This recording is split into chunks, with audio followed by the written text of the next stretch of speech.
I'm back and today is my last video of the series, and I'm going to spend this time talking about music therapy in schools, more specifically music therapy in a special education setting.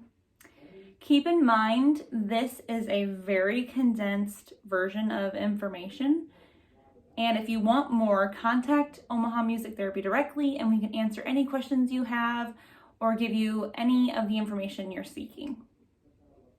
So real quick, music therapy is the profession where a board-certified music therapist uses music as their main therapeutic tool to help clients achieve their own personalized goals. And like I said, today we're going to dive into music therapy in schools, more specifically in special education.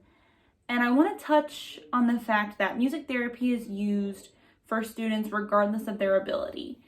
Music therapy can be a great modality for typically developing children and children who have any kind of diagnoses. And according to the IDEA, the Individuals with Disabilities Education Act, music therapy is a related service, just like OT and PT. And I want to talk about the process of music therapy in an educational setting, and it starts with a referral. And the referral can be made by an educational professional when it's perceived that a child responds to music in an educational setting, or the referral could be requested by a parent of the child. And after the referral, we do an assessment, and in that space, in that assessment, we're determining if the child responds to music therapy, if we're able to create goals for them, and if we can make progress through music therapy. After we determine that they qualify, we start the treatment process, and that means the sessions that we have with them and whatever frequency that may be in a month. If we see them once a week or every other week, that gets determined in that treatment process, and we can start having sessions and making progress. Halfway through the whole process, we do a re-evaluation, which is we're just making sure that the child is still progressing, the child is still responding to our services. And after each session, we are documenting. So documenting what's happening in the session and what kind of stuff we're working on. And then the last part of the process is discontinuation of services.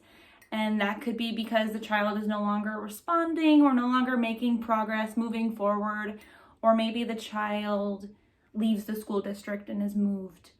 So that's kind of what the music therapy process looks like. And so now let's talk about goals. If you've seen my previous videos, I talk a lot about clinically based goals, like social, emotional, spiritual, pain management, because that's the kind of goals that we work on in hospice and with adults with any disabilities or in hospital. We're working on clinically based goals, and that's why music therapy in an educational setting is different. In an educational setting, we're working on educational based goals. Our goals have to benefit education, more specifically the child's IEP, Individualized Education Plan. To create the child's IEP, a group of professionals who also work with this child come together and we discuss what kind of goals would be appropriate and personalized for this child to grow and be set up for success in school. And so our goals in music therapy are based off of that IEP. So I want a quick touch on the difference between music therapy and music education, because sometimes that can be confusing for some people. As you can see, music therapy is very personalized, and we create goals for the child and we use music to achieve those goals. Music education, the one goal is to teach music to the child. So that's just a quick comparison of the two professions.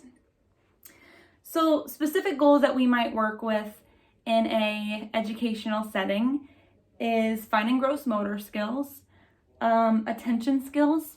It is found that children can pay attention in a 20-minute music therapy session compared to any other part of their educational day in any other class.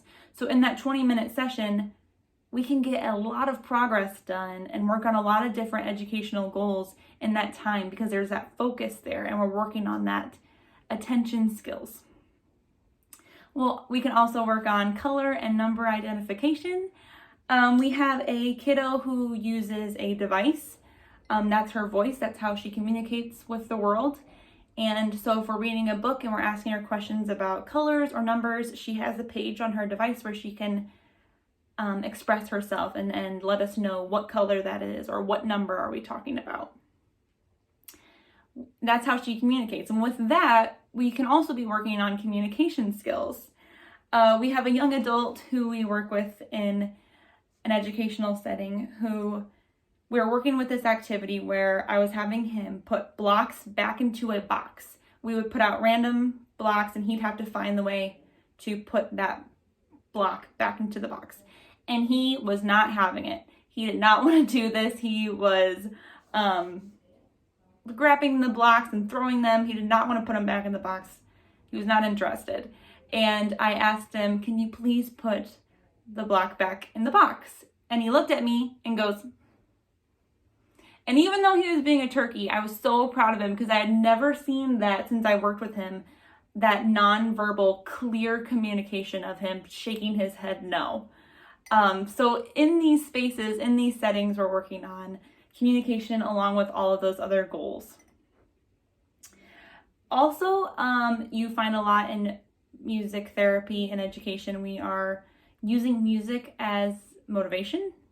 So we're working on all these skills, but it's found that the children want to play the music. They want to do that instrument play. They want to make music with you. So we use that as the motivation so we can achieve those other educational goals.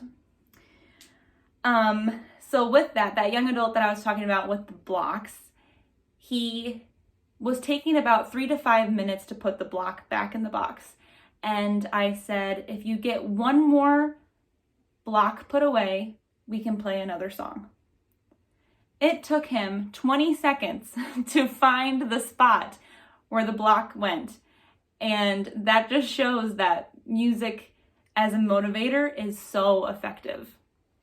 Another example is a young kiddo we work with. We were doing some drumming and she would maybe play the drum once and then have a break. There was no long duration of the drumming unless I was playing the guitar with her. So it kind of turned into a game where she would drum and I would quick follow her with the guitar.